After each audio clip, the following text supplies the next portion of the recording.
Hey, what's up, guys? Welcome to the channel. I am Andy. Welcome to Stealth Dragon, and we wanted to talk about today's car ride before I get to work. And this is going to be about the PS5 Pro. On day one, when I played the PS5 Pro for the first time, I noticed the differences. On day two, I remember the differences. On day three, it wasn't that much of a detailed difference. Now, what am I trying to say by the 3 steps I just mentioned? What I'm trying to say is that if you already have a PS5, in my opinion, right now, it is not worth spending $700 to have maybe a 10, 15 to 20 to 25 to 30% difference in games. That's what it feels like. It does not feel like a mid-gen refresh the way the PlayStation 4 Pro gave us a little better of the graphical image, because the very first PlayStation didn't have that feature. It was more last gen. So when it comes to the PlayStation 5 Pro, you're getting more. You're paying more for less of what you're getting. Meaning, if you're paying $700, you should have at least what they were saying in the beginning, 4070 graphics, but the CPU should have been upgraded, because it's obvious that the CPU not being upgraded, there's always going to be a endpoint to how good the graphics can show us in the games. That's obvious. No question about it. I've already noticed that time and time again, that with the CPU not being upgraded, and I know why they kept the CPU the same, is because they need this console to be correlating with the PlayStation 5. I've said it before, and I'll say it again. So when it comes to the graphical detail in this PlayStation 5,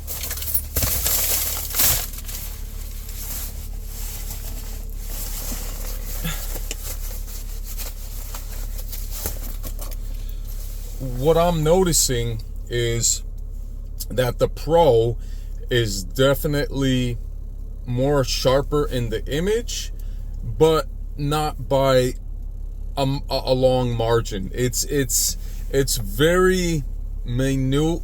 So if you have a PlayStation 5, you will be surprised that the PlayStation 5, I think, will be doing just fine during this last couple years of the generation.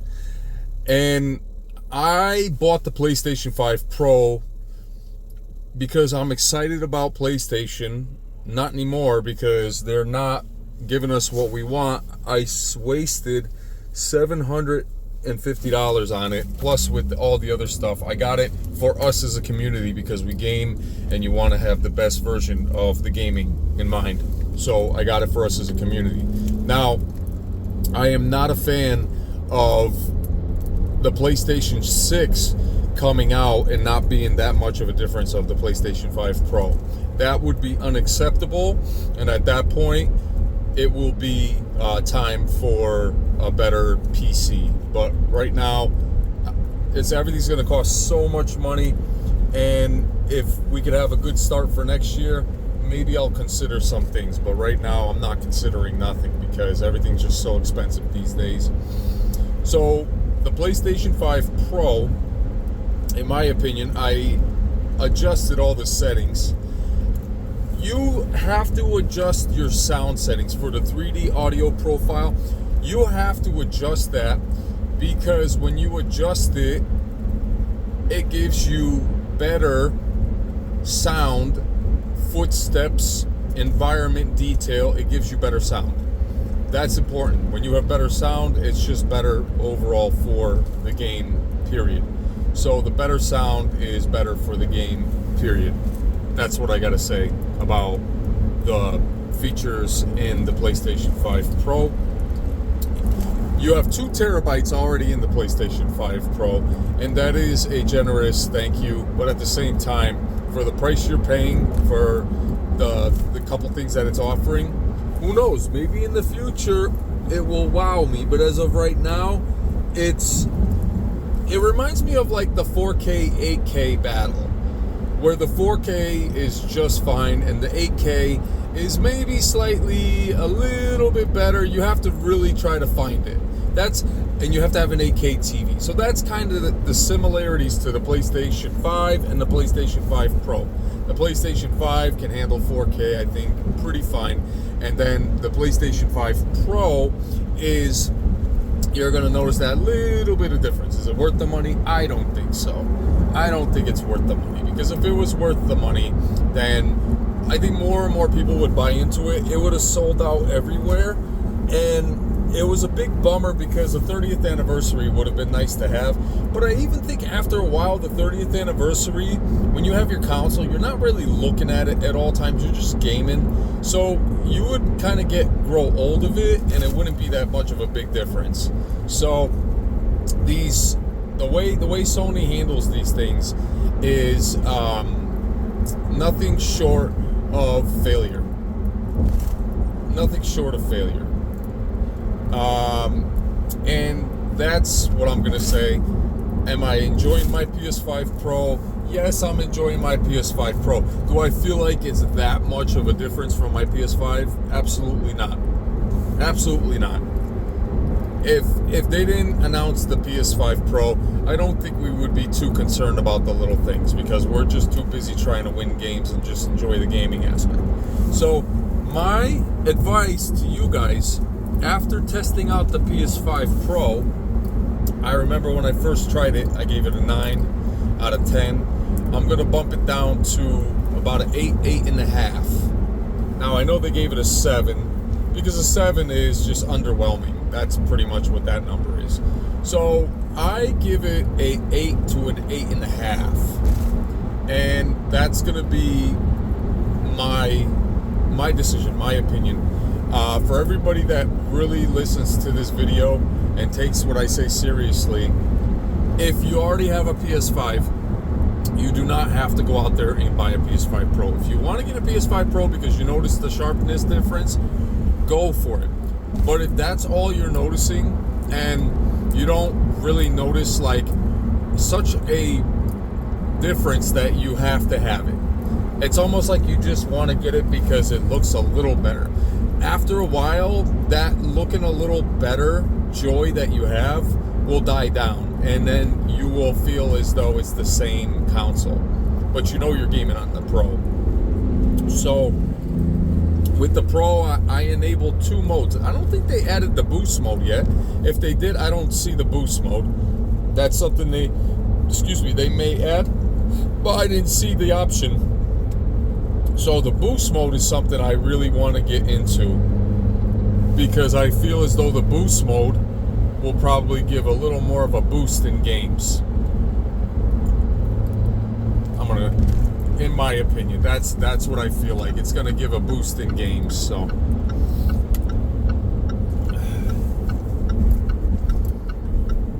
So as of right now, when it comes down to the PS5 Pro, I do feel as though it is not that much of a difference from the PS5. It is better.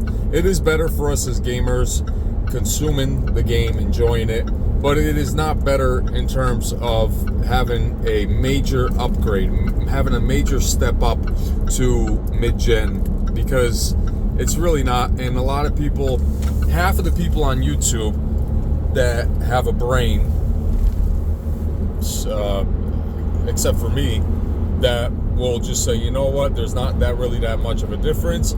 But you got to remember, Digital Foundry will be pointing out all the pros and cons about the Pro, and then as we see the games coming out. But right now, as we speak, I feel like I spent too much money on the Pro. I really do, and I can't take it back because I already opened it. But I actually got a nice Pro. It was a nice Pro. There was no scratches. Everything on my Pro was nice. It works fine. Loads up really fast. Everything is fine on it. That's for our gaming community, is the Pro. If I do plan on doing a giveaway, I have to prepare that. I have to talk to some community members, that kind of thing, because as of right now, I can't really jump into it the way I'm trying to. And look, my apologies for anybody that is offended by how my Call of Duty lobbies and matches were. I cannot stand to be gaming with my friends and have the worst ping connection, have hackers galore all over the map, and just expect to have a good old time. It doesn't work that way. So I had to back out of the match, and I'm sorry, Fear, if you got that offended by that. I can't handle it. I needed to just back out of the match, and that's something that Activision does intentionally, so we don't feel like we're actually enjoying the game. They don't want us to feel like we're linking up with our friends and having a good time. They want us to feel like we're missing out because the store has all these stupid ass bundle packs that everyone's already buying. It looks ridiculous on this game. It really does. In the beginning, I already knew it was going to be a clown circus fest. That's what I already knew.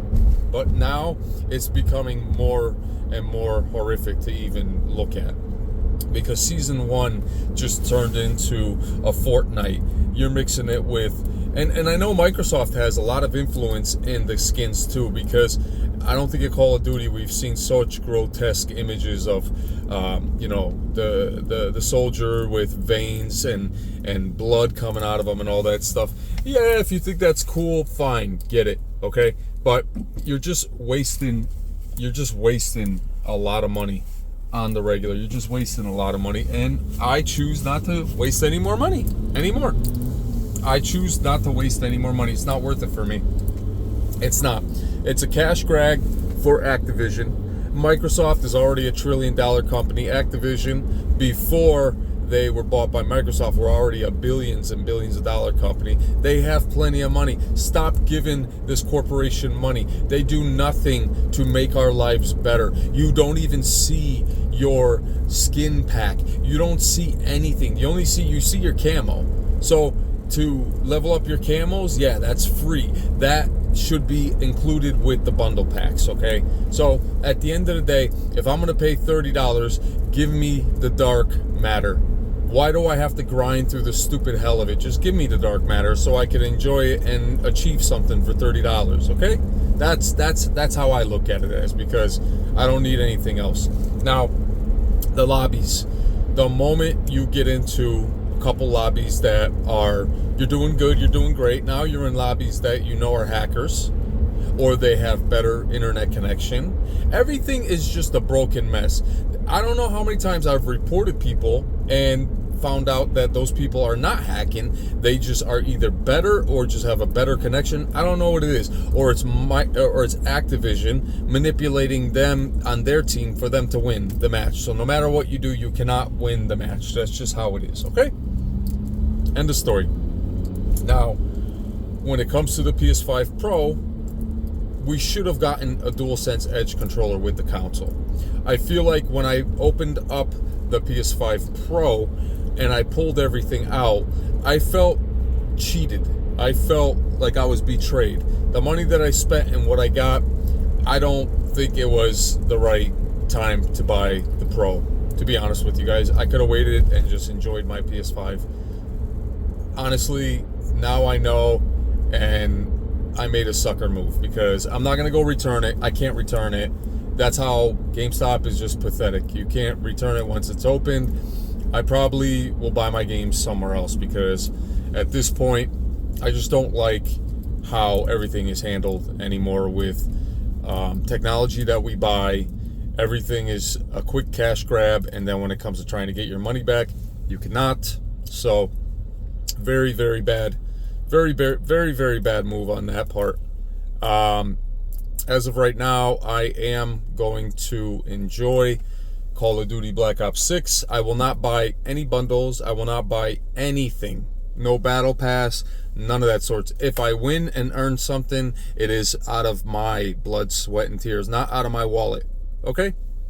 Except for the dark matter. If they let us have the dark matter, $30 one time, the hell with it. You know what I mean? Let's get some hype. So, yeah, at the end of the day, you won't see me spending any more money on Call of Duty. The only time I'll spend money is when it comes to buy the new game each year. It's just going to be the physical copy. Just like I bought it, and just like I own it. Thank God. Because now I don't have no digital company telling me, and I'm done with buying physical copies, because when you buy the digital, you think you own everything, but in fact, you only own what's there until it disappears. That's the sad truth about digital copies. And physical can get people back into rebuilding their libraries and maybe saving the physical disc race, whatever you want to call it, because this is bad news for us, man. This is bad news that we can't enjoy our games in the future because we would have to buy digital. It's not good news, guys. Not good news at all. So thank you so much for the new subs. Thank you for the comments. Enjoy the fight tonight. It's supposed to be Tyson, Logan, and not Logan, Jake the Snake. He's fighting Tyson. I don't believe in that stuff being real fights. I think it's just money making, rigged. But at the same time, that's just entertainment. That's what I believe. So with that being said, I thank y'all and thank you for subbing to the channel. We will meet next time, Dragon Style, baby.